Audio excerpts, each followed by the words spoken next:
Just start by saying like what can fans expect from the new season? Okay. Well, like season 1 and 2, this is they're all so different from each other. Every season's been so different from each other, and season 3 is no exception, obviously, because the table is turned completely. So, Nikita. What's interesting about her journey in this one is that she's definitely allowed more privilege than she's ever had. She's not looking over her shoulder anymore. She's able to, have a dinner, go for a walk, go to a coffee shop, and that's never happened for her. But on the flip side, which is exciting and, new and what she wanted and heading into the direction of actually having her own life. But the flip side to that is that she's got a boss now, which she's never had. She works for the government again, which is ew. What's that? So I think that's going to be a point of sort of headbutting for her and her new friend, Ryan Fletcher. Psychologically, would it be weird for Nikita to be returning into Division? Totally. There's actually a line in the first script where she walks in and she looks at Michael and she goes, "Yeah, I'm still not used to coming back here at all." So it's going to be where we redesigned Division, which is nice. So they've done some reno. The government dropped some dough for some reno. But it's essentially, the bones of it are the same. But they've made it a little more. How can I put this? People friendly. It's less, I'm Percy, I'm in this glass box and I look out at people running on treadmills and, that I'm training to kill people. It's, it's not that. You're not going to see recruits training anymore. Obviously, they're not doing that anymore, and it's going to be sort of a more integrated environment, which is cool. Is that an influence on Nikita? Does she have this redesign? Well, I think that going in, Nikita and Ryan's partnership is one of those things where we're not running an assassin agency here. We're trying to take down rogue agents who have gone offline and who are a threat. So this is our goal. It almost becomes a really cool-looking field office, really. They're investigating. They're still going on missions, but, it's a different dynamic. How much action will there be? A lot more this season, actually, which is really cool because we've got all these badass guys coming on this season who are these agents that we're calling them. I don't know if Craig's actually said this. I don't know if this is official, but I think they're calling them like the Dirty 30. So there's like 30. I say guys, but there could be girls in there too, which is very cool. But the Dirty 30, we're going after them, right? And these guys are crazy lethal. They don't want to be found. And because we've now got this element of different people that we know are coming for sure, we can decide on styles that we want them to be experts in. And so it's going to be a new challenge for Nikita and Michael, and that's going to be something very different for her.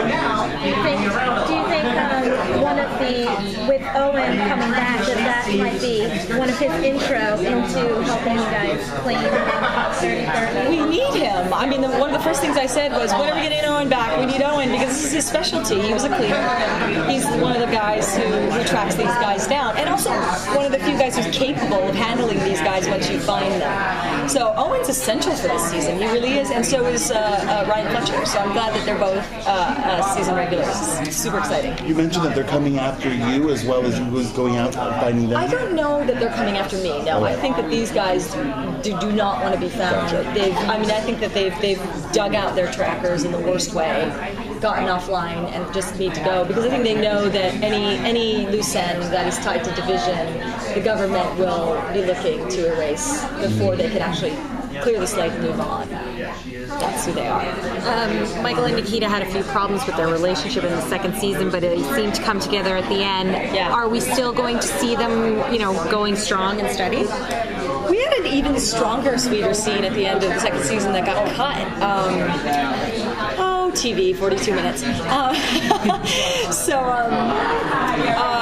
We're gonna see them we're gonna start out pretty strong. They're in a good place. Something's gonna happen in the first season. Sorry, in the first episode. They're never gonna expect to happen, which is cool. No one's pregnant. It's fine. I think slowly into the season, not too far in, there's going to be some obstacles, and they're not going to be obstacles that either of them have created. I think it's going to be. It's gonna suck because listen, Nikita's got a villain in this season that's unlike any villain that we've had. You know, Percy was basically had an agenda, and Percy's agenda was always his number one priority, and Nikita was something that got in the way. It was sort of like, Nikita gets in the way, I take her out. That's it. There was no personal like I hate Nikita and she is my target and I want her dead. It was get in my way and you're dead. Other than that, I don't care. In fact, if you disappeared and I never saw you again, even better. With Amanda, this is pure hatred, vengeance. Amanda doesn't have any other cause. Amanda wants to hurt Nikita, and that involves, and hurting Nikita, as everybody knows, means hurting people around her. And that's not good for Nikita, and I don't think she realizes what's coming. Are you waiting and hoping for the epic fight scene between you and Amanda? You know. Yeah, we had a little taste of it. We had a little taste of it, and Melinda was so great too. She was so great. She was not afraid. She was just like, Maggie, I want to do it well. I want to do it well. Like I got to do it well. And I thought it turned out really well. But I think for this, it's going to be a little bit more of the maneuvering sort of stuff. I think Amanda's going to be maneuvering big time against her. So I don't know how much FaceTime they're going to get. But we'll see. You know, it always changes. What's the toughest action scene you've had to tackle with this? With this show? Hands down. Sorry. Yeah, exactly. Let me show you. Season 1, there was a sequence that I did, I think it was like episode 11 or something, and it was when Nikita gets captured and she's back in division.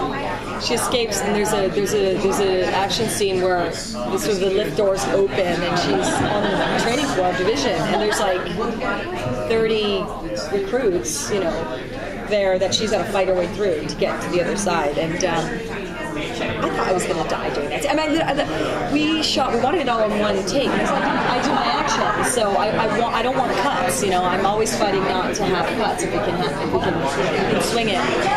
So we had tracks going across the whole fight, and the fight went from one room, it was like twice the length of this room, one side of the room to the complete other side of the room on a track. So we weren't cutting, we weren't doing bits. It was me doing this whole fight for like 7 hours. And I honestly, there was a point where I was almost in tears, and the coordinator came over to me and goes, "Are you okay?" I'm like, "I'm not okay. I'm so tired. I want to die."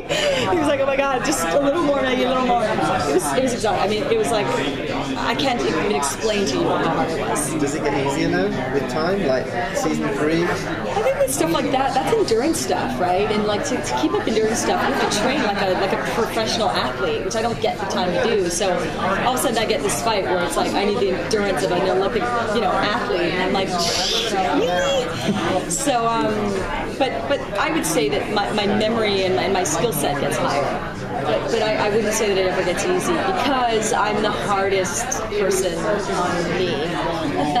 And if something is not good enough, I'm the first person who's going to say, we need it up the level, make it better, make it stronger. And if that involves it being harder, then so be it. But that's the level of quality I want to work at, and I don't accept anything less than that.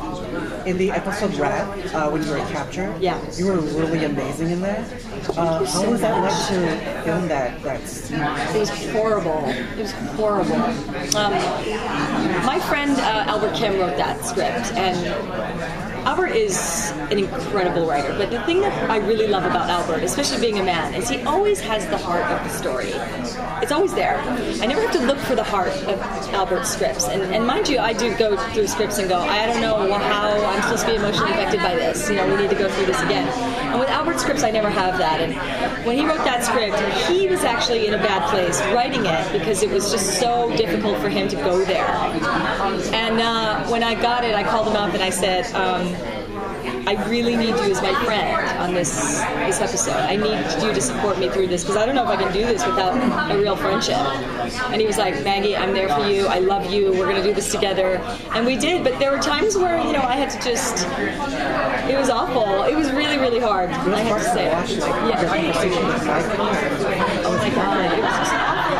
And the thing of what I love about their writing exciting is that in that moment, Michael comes in and he says all these heroic things about how much he loves her, and and he saves the day. And you think that she's going to go, oh my God, you're so amazing, you're here to save the day. And she's like, no, what are you doing? And she gets pissed, and you go, what? I didn't expect her to get pissed. And it was just this very, very, very dark side of Nikita. What I love about these writers is they're not afraid. You don't see that in hero characters. You don't see the fact that episode basically exposed the reality that Nikita really, really wasn't a good person. She wasn't always a good person. And there's a reason why she fights so hard against the demons. Because they're there and they're real. And they're real because she participated in this willingly. And it was kind of what Percy always talked about. He always said, this is in you. And she's always going, no, it's not. And then you have an episode where you're like, oh, she was. He was not joking. So the first episode back. Do you need a megaphone? I think so. So the first episode back, you go to China, I think. Do you get to use any Chinese that, does it? Oh, no. No? I don't know yet. Does it say in the script? I'm only halfway through. Reading it? I was like, you guys don't understand. I'm like taking every single hour of every day before we're back to just be like, I'm not working yet, just so I can recharge. It's been crazy, but I probably will. Knowing them, I'll probably be speaking Cantonese or something, some other such, crazy hard language. Go ahead. There's a dynamic that's going on between the male characters now that you've got Ryan, that Owen's coming back, I know. and Sean Pierce. Yes. You have a whole entire group here. What's your feeling for each character that contributes to Nikita fighting division? Honestly, you use the right word because it is contributes. All these guys have a different, first of all, skill set, but they're also so different as people, which I love. Michael is a very sort of, righteous, dignified human being who is in an authoritative position, which is great, and we need Michael in that aspect. And he's kind of cute. And then you've got, Devin, who was a rogue cleaner, and somebody who brings in a much more hardcore action edge to what we're doing, and somebody that they need really to find the dirty 30, right? Then you've got Ryan, who is the level-headed sort of, more administrative, more, listen, guys, we've got to do this right, we've got to save our reputations, but we've also got to sort of wrap this up, which I love about him, which is slightly and totally idealistic in the same sense.